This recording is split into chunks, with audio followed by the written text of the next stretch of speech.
Hello, good evening, and welcome to a very exciting episode of the Men's Lounge. Yes, I know you haven't seen me in 2 weeks consecutively, and I'm sure you know that there's been the Chan, football tournament that's going down. And I know on Saturday, our Ghanaian representatives, unfortunately, have been kicked out. Yes, World Cup, they were kicked out. This one too been kicked out. What exactly is going on? I'm not here to talk sports, and I'm just here to do my part of the bargain. I'm going to be talking something different apart from sports. But hey, look, whether we like it or not, we are Ghanaians, and obviously we support our Ghanaian compatriots. I think they've done well. We should be able to do better, next time when we go for this tournament. I know Niger, Madagascar, and two others are playing. I think tomorrow, and then the final will also be held probably in the course of the week. I wish all of them well. May the better team win. Hey, feel free and join us on all our social media platforms at ETV Ghana. You can get us on Facebook, Instagram, YouTube at ETV Ghana. You can join us. And then the text message, the WhatsApp, I know you're going to make it start coming early enough. I'll announce the number, which is 2022222054. I'll go on my very first break. When I'm back, I'll tell you what we'll be discussing and also introduce my guest to you. Please stay with us. We'll be back shortly.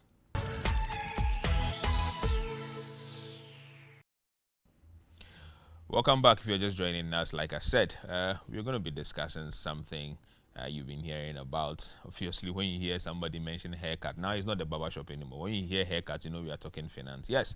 So today we'll be discussing something on finance, specifically investments, and linking it to obviously the downturn of events in the past, year, how the investment in this country has been like, the haircuts, like I said, people losing their investment, people coming all the way down, bond holders especially, all the way to zero interest payment for 2023. There's a lot more we'll be discussing on this. And with me to do the discussion today, I have my very good friend.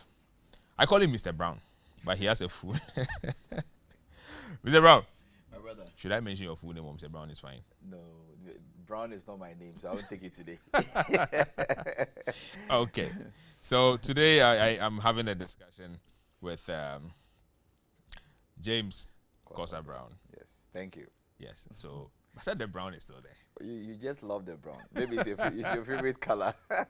Anyway, so James Kosa Brown is a financial advisor. And of course, once I mention investments and finance, definitely he's the main person I'll be speaking with. Before we even start, I'm going to show you a clip, something just to give you a brief of what is going on currently. Please watch this.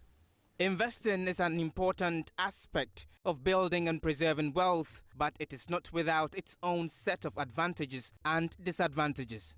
Discussions on investments have become a sensitive topic in Ghana currently. The country has been faced with some threatening financial crisis, an experience many believe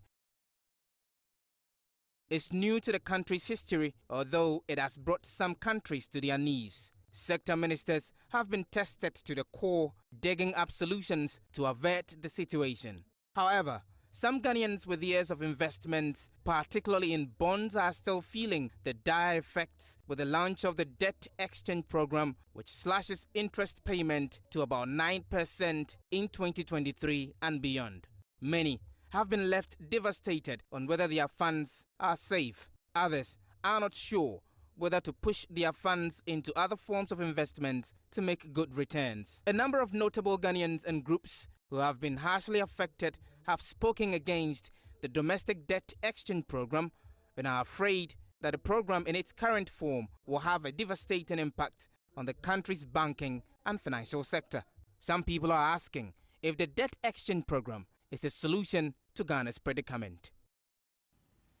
Well, I'm sure you can already feel that I don't want to use the pressure, but the tense in what we'll be discussing. But I mean, yeah, it's obvious things have not been going well for all of us in the past year or even more. A couple of months and weeks ago has even been worse, and we just hope and pray that it doesn't even get, worsened. But hey, we are here to try and salvage the situation some way, somehow. We are talking investment in this down period. James, My brother. Akwaba. Yeah. Things are tight, oh. Really. Anyway. But again, we still have to be trying to find out how you and I are doing. How was your weekend? It's been quite stressful. I went to Salt Pond. Quite obvious. Mankisim, You look tired already. Yeah. It's been a normal routine. You know, you do the weekdays in the city, that's Accra, then Talking about constituency, should we be expecting something? I'm ready. I have some, I yeah, know where you know, to support. I was there in 2019, 2020. Oh yeah, I think You I know, remember that. Yeah, I Yeah. contested the seat, and I mean, Oh. of course, I've been an old horse in there, so I'm definitely going back. What does it look like this time? Very well. Very well, eh? Very well, yeah. We are looking up to God. No. We are winning. We have to win to make things better. Thank you. So, James, Yeah. I mean, you are not a novice to the current situation we find ourselves in as a country. Financially, economically, things are not what we would have loved. Things are not what we probably expected 2-3 years ago. But here we are. Investments, people's investment going down the drain, especially for bondholders, for example. 2023, zero interest and all that. Let me just start asking you. I know there's talks on exempting even some of the groups when it comes to the bondholders. What is the effect? Okay, so I will start from how we actually got here. You know, but I won't take it back to history where we actually started issuing bonds and all that. Okay. For every economy, you would like to support the base that is talking about constructing roads, hospitals, and all that. We have different receivables that goes into government coffers, taxes and grants and all that. But of course, you cannot wait for, let's say, a full year or the medium term to mobilize all these funds before you move into the road construction or the hospital and all that. So definitely you like to take some commitment. And once you take the commitment, when I say commitment, I mean the loans. Once you take that commitment, it has to be serviced by something.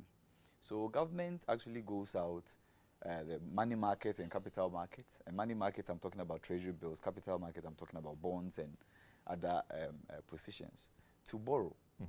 You know, so that they can place lien on receivables like the taxes and all that.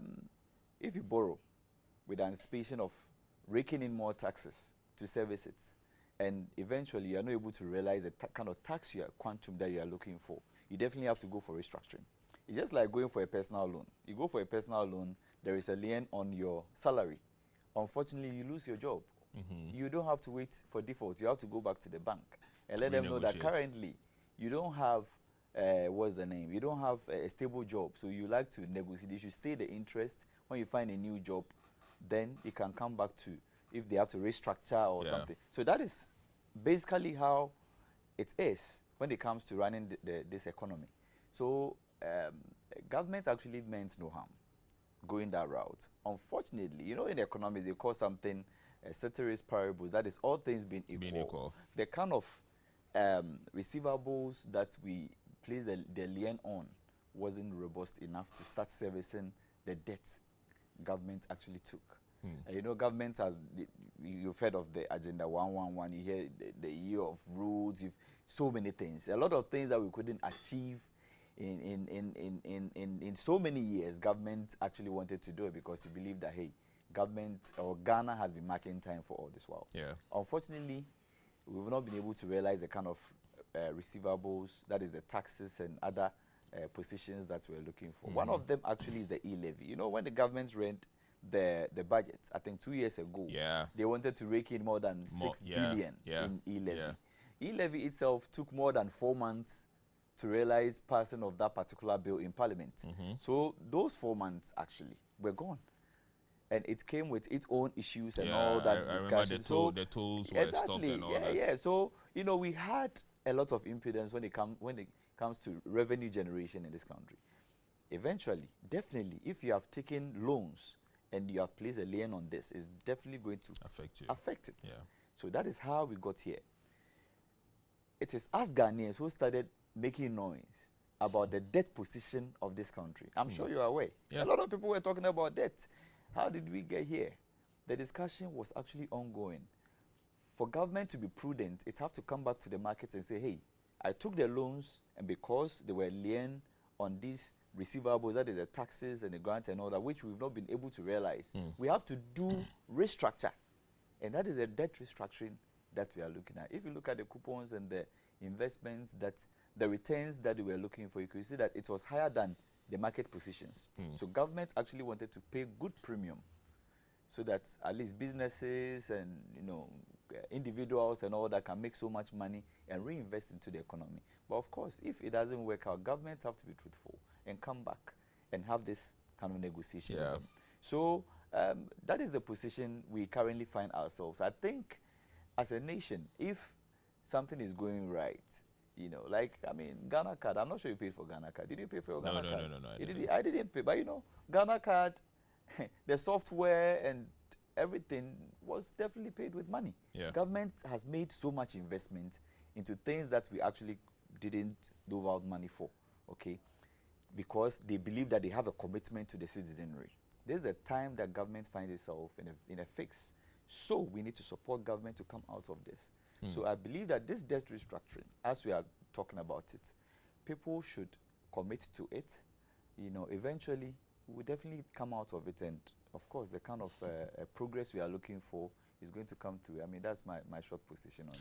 Well, I won't stretch you on that one for too long. Let me just go for this other break. Please stay with us. We'll be back shortly, so we continue. All right.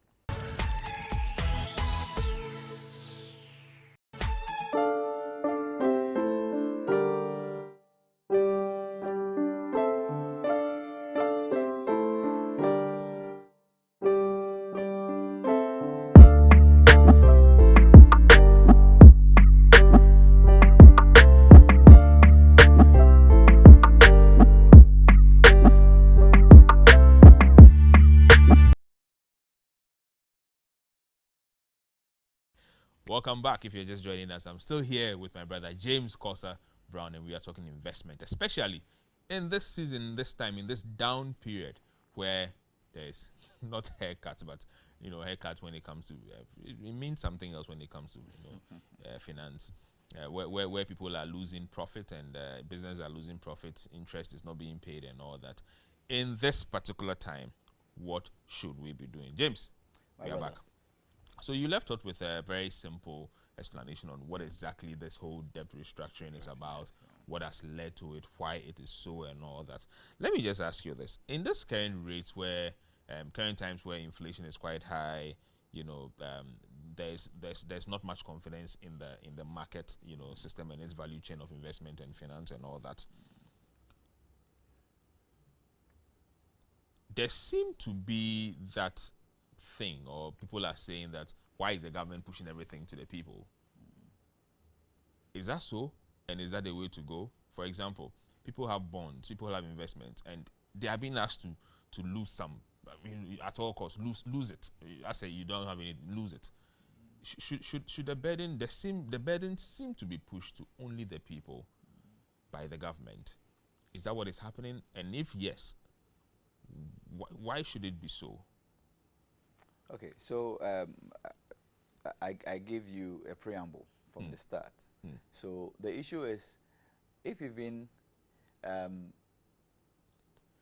it is not so, government will have the receivables to service anyway. I created a certain preamble when we started. So of course, you want to be able to do out what you have. Okay, so that is why we have this restructuring. If even they have to be a sharing or a sharing position, it means government have to commit to something. Okay, government can only commit to as much as the position they can realize when it comes to the revenues that comes in. And I'm still talking about the taxes and everything. But if that position, that tax position is not really robust, it becomes very, very difficult to have a conversation. And that is why they've come with all this plan, realizing at zero, at this percentage, 10, 15. But the discussion is still ongoing, so I don't want to preempt anything.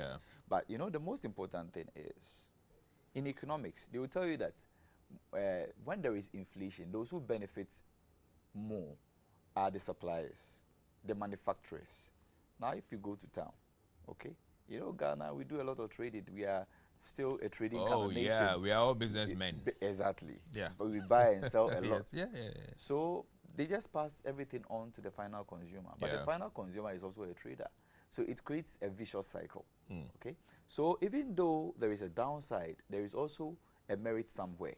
Because those who trade make so much more. It's a liberal market. Government doesn't control pricing.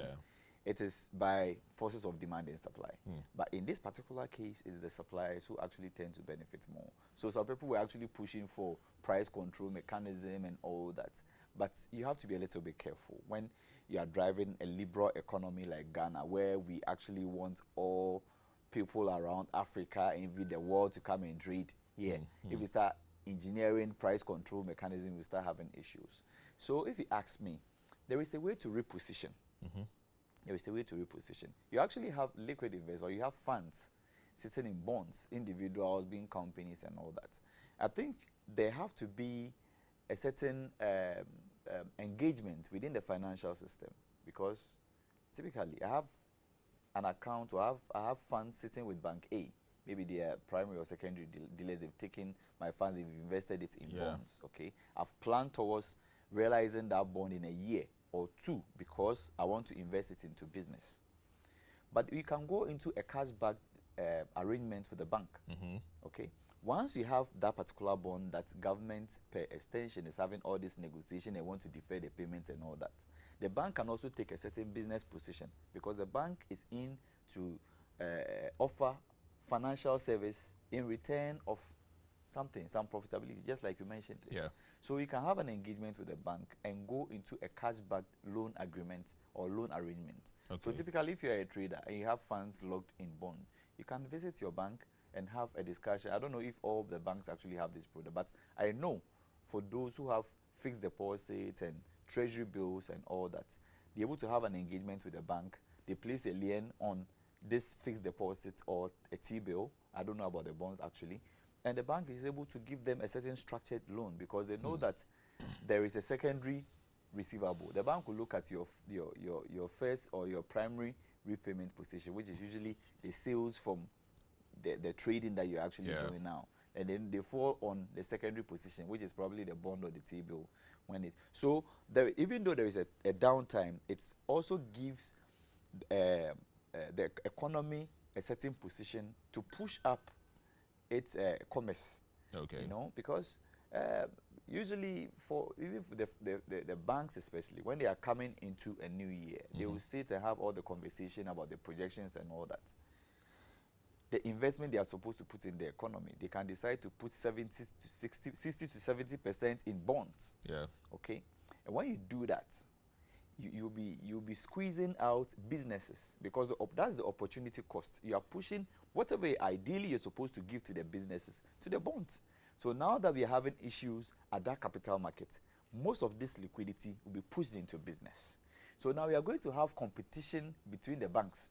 All the banks would like to push liquidity into business. So you have this bank now having the price war. We used to have that somewhere, I think in 2000 and I think 2000 and up to 2007 and 8. Exactly. We used to have that competition where a bank will be giving people offer, even without request. They will come and they will give you working capital, medium-term loan and all that. So that is where we are heading to now. The banks now will be forced to push the funding into business. Okay, so the business is going to thrive, and once there is that price war, it reduces the cost of production. It's going to reduce the cost of production, and that is what is going to inform inflation to reduce. So it's going to be a vicious cycle. Now, inflation, I've lost track of the inflationary position now. But I believe with this debt restructuring, the opportunity cost ideally will be pushing it back into business. Hence, business is definitely going to benefit. Inflation will definitely be pushed down eventually. James, you are a businessman, obviously, in this particular sector, where there's all this discussion about investment and haircuts. I keep using these words because, look, Sisi ano pebi that's the greeting, no. Sisi umu be a haircut. Haircut. Anyway, so yeah. So I mean, you are a businessman in that particular sector directly. How is it affecting your business? Are you still talking profit? Generally, I'll go to that, but I want to know you personally. How is it affecting you, your business? Let me take it in general perspective first. Okay. Let me take it in general perspective first. Now, like I indicated to you, we are operating a liberal market. Yeah. Okay. So now, what most manufacturers, especially the multinationals and what they're actually doing is they are passing on pricing. they are generally just passing on pricing to the final so if consumer. exactly. So if you look at their P&L, you look at their profit and loss account, for instance, you see that their SGAs or their indirect cost keeps going up because everything else has definitely gone up, transportation and everything. If you look at their direct cost, it's the same. It's going up. Okay. So they definitely have to realize the margin. They probably will not be able to make so much margin as anticipated because there is an extent to which you can increase your price because of competition. It's still a liberal market, so you have to be a little bit careful. So people will definitely stay competitive and look at taking an advantage during the price where they would like to take an advantage. Just cut it few pips below the market so that they can sell volumes because there is no need keeping the products on the shelves as well. You like to drop it a little. So maybe this bottled water, people will be selling it for 5 cedis. Somebody will prefer to sell it for 4 cedi, 50 pesos, especially the content and everything. Mail is the same. So they will drive more volume. Once they drive more volume, then of course their bottom line will look good. So this is the time for a lot of financial engineering and gymnastics, and a lot of these financial advisors are out there supporting with transactions to make sure that companies are becoming prudent. But generally, I would say that when it comes to business, even in economics, it says it, even during inflationary position, it is the suppliers or is the manufacturers who actually enjoy or benefit from this.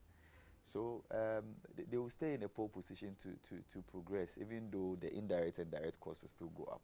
James, are businesses talking profit? Businesses are actually talking profit. They are still talking.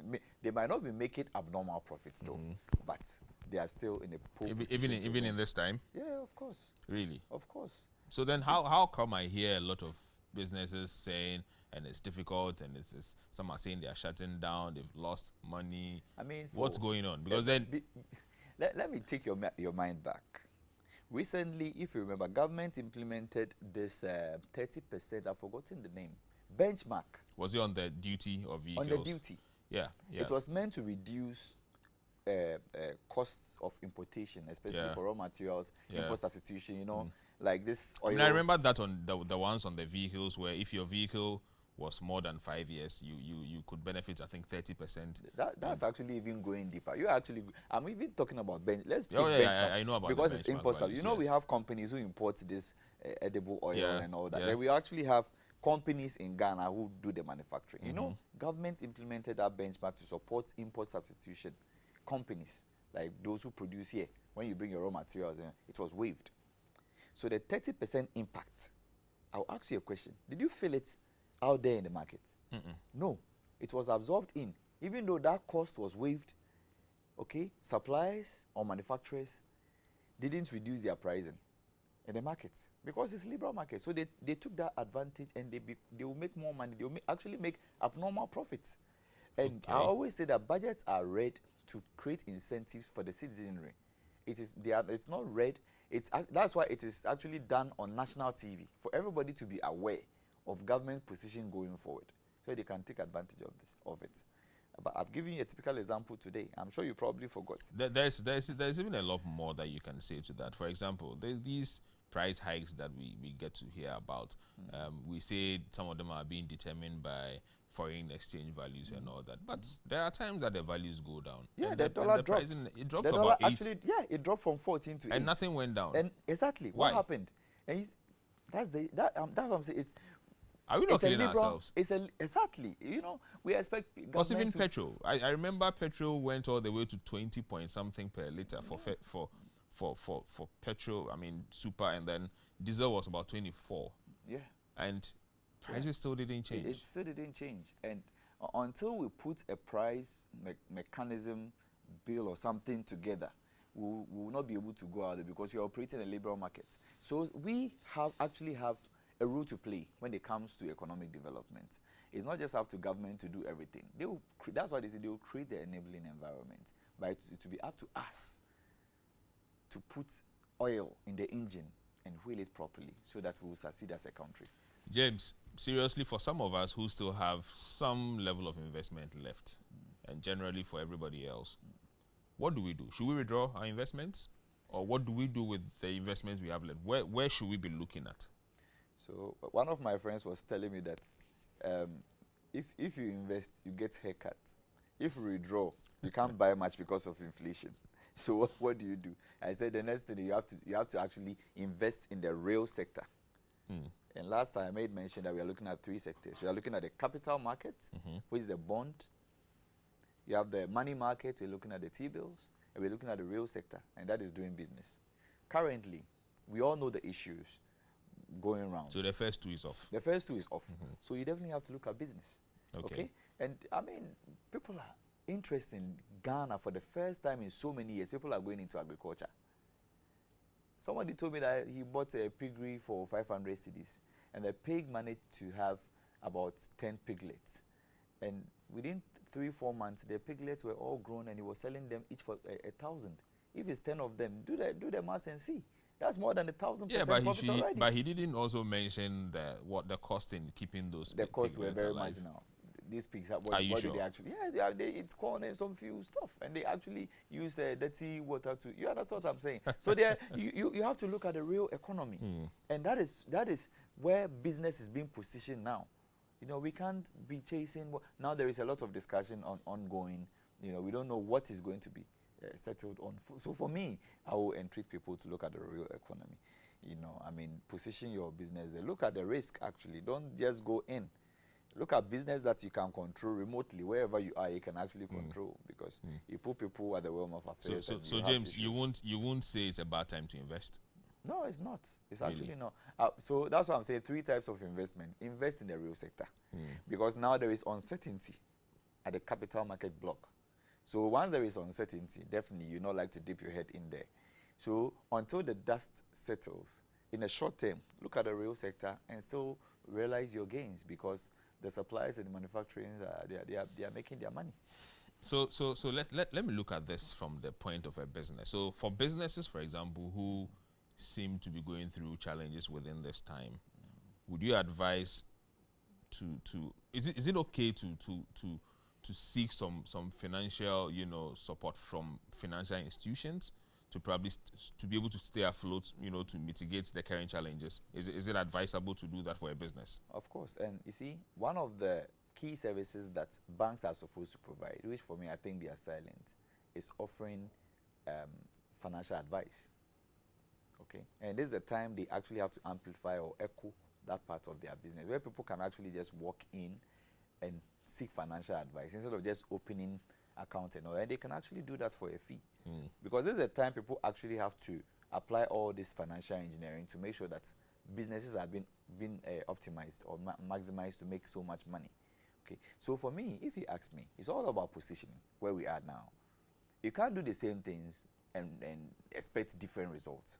Okay, so you can actually sector, or you can actually demarcate your portfolio, your investment portfolio, where you put just a little bit risk-free. You can still look at the banks. They have fixed deposits. They short term. They have 1 month. They have 3 months. They have 6 months. Up to 1 exactly. year. So you can reposition yourself. You can segment your investments. Put some 30-40% in that. Then you can also look at the real sector. And then even the 30 or 40% you have invested in this fixed deposits, you can the bank can place a lien on it and give you some capital to work with. So if you give them maybe 120,000, you can have access to 100,000, which you can use to run your business. It means you are keeping your money with the bank and you're using the bank's money to work, which is an advantage. I see. Yeah. So you see, again, I like to ask these questions, especially because I feel there's been a lot of misinformation out there. People don't really understand this whole debt exchange, program and what it really means. The discussion all over seemed to be quite one-sided. But so let me ask you, I am worried about the savings culture of Ghanaians. This debt exchange, everybody feels like me, and I'm losing it. Do you don't think it's going to affect how Ghanaians naturally want to save? I mean, now we're not going to go to bank anymore. We'll do the Aboki style, dig our underground in my bedroom and hide something there.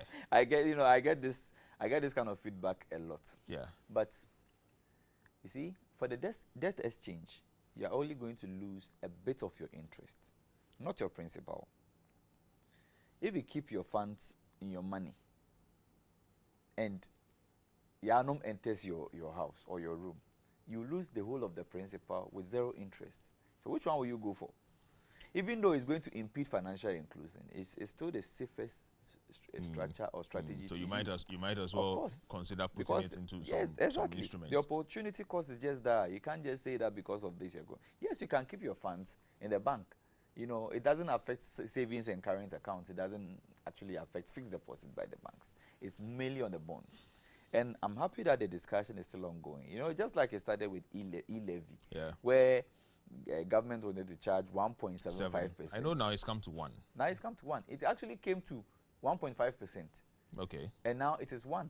Eventually, if we're able to find very good alternative to rake in some revenue, I'm sure e-levy will be waived. Because it was just meant to rake in some money in the short term to be able to seal some holes or to be able to service some loans. You understand? So I'm sure eventually, if we're able to realize that particular position, e-levy will be waived. Interesting. Well, I'm going to go on my very last break. But before that, there's something I've been thinking of. Maybe I'll share that with you, offline. And if it's indeed necessary, it's Apo, some small Apo. Please stay with us. We'll be back shortly after this break.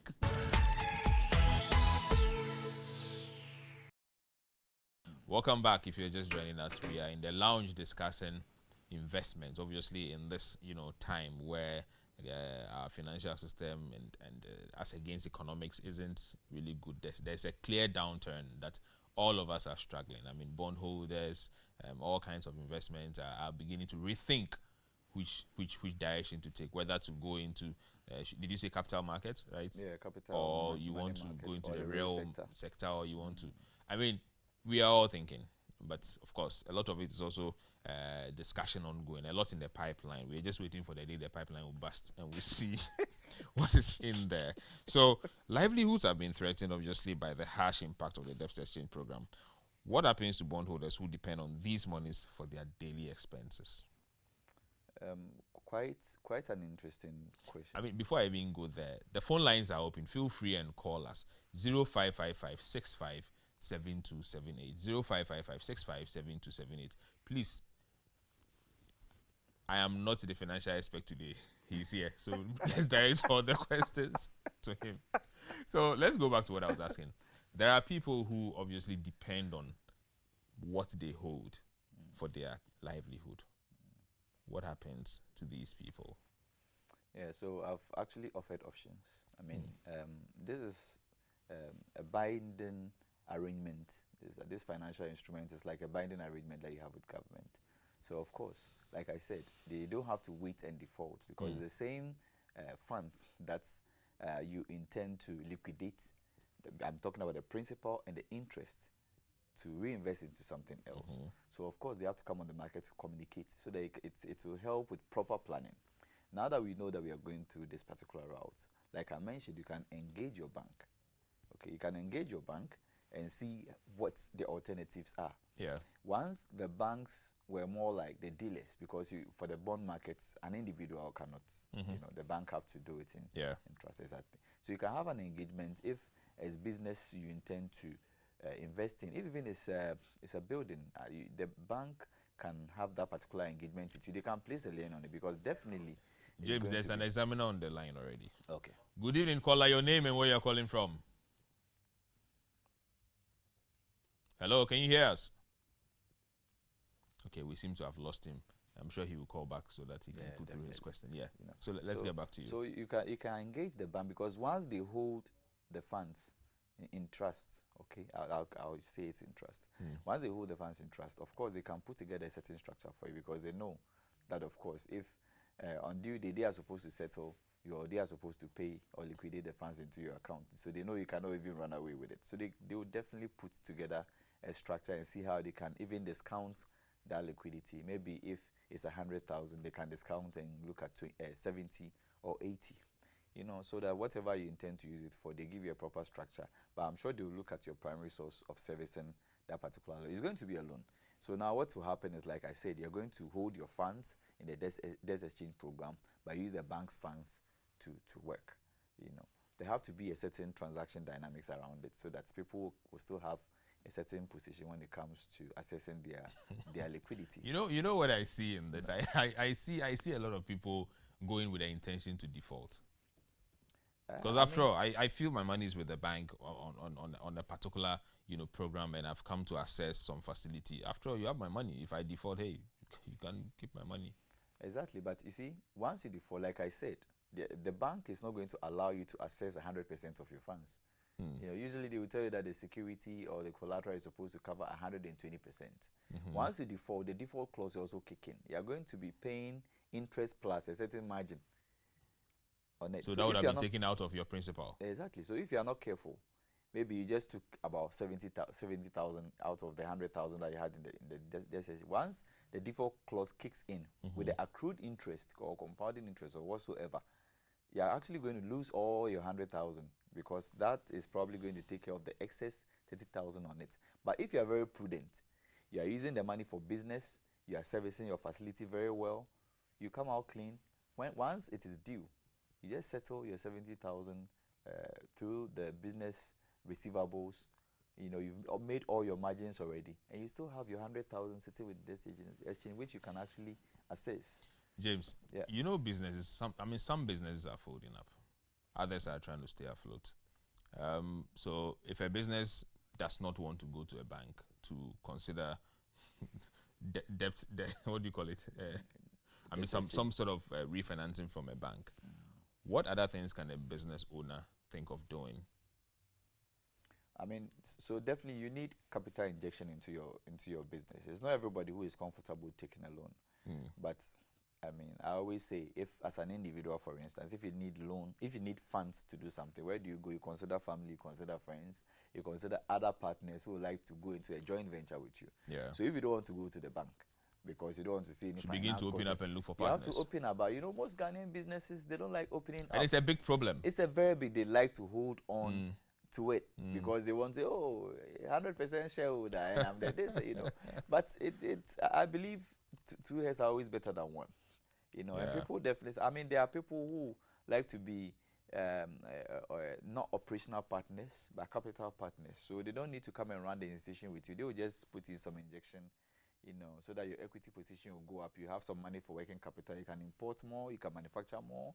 You can push more to the market, to the real sector, and realize some very good profits. So that at the end of the year, you guys can sit and say, hey, this is how much we made. How much am I paying you in dividend? How much are we reinvested into the business? So you don't necessarily have to always go to the bank for funding. Actually, I believe that the bank should be the last resort. The last resort, yeah. Exactly. Because of the finance cost component, the bank should be the last resort. But if you actually go into the bank to take a loan, make sure that it is more transactional. It's not ad hoc.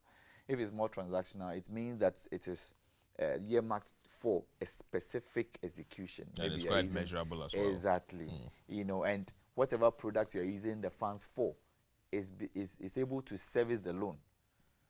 And it's able to service it and leave a certain margin. You don't just go for it because you are anticipating. Of course, there's a bigger lesson with that already. you don't take loan in anticipation of something. I believe that, like I said, businesses are still in a pole position to win. They just have to reposition. And my brother, let me tell you something. Some people made millions out of COVID. That one. So I'll explain. I know private businesses who are not into nose masks business. They were probably into sanitary wear and all that. But when COVID hit, they realized that the market has moved to procurement of those kind of products. Yeah. Some started producing some of the companies who are even manufacturing water. They started going into sanitizers, isn't it? Yeah. And you can imagine the amount of money that people started realizing from this. So business in itself is not supposed to be static. Business is supposed to be dynamic. So today, if I'm producing 500 ml of water, okay, and I realize that, okay, so now the corporates actually want alkaline water. They don't want the water that we see in the prevailing market. I have to reposition. If I have to get the machine for alkaline water, I have to quickly do it before people actually enter that particular space. So business is not static. Business is dynamic. You need to diversify, yeah. Anyway, so business is not static, it is dynamic. And of course, you've heard all the angles of explanations given to the debt exchange program, and also what the haircut really means. Guys, look, let's not take these things for granted. Understanding it is one thing, applying it is another thing. Thank you so much, James, for coming through to give us that little education on what we've always been waiting for. There's an apport I gave him. I'm sure the apport will get elsewhere soon. Guys, and thank you so much for you being part of our evening. We are grateful. Stay with us through the night. There are a lot of things we'll be showing on the screen till we finally shut down. And then next week, we will be back in the men's lounge with another exciting one. Please be safe. The week has just started. It's only on Monday. By next Monday, we'll be in another month. Join me. Let's see ourselves next week. Stay safe.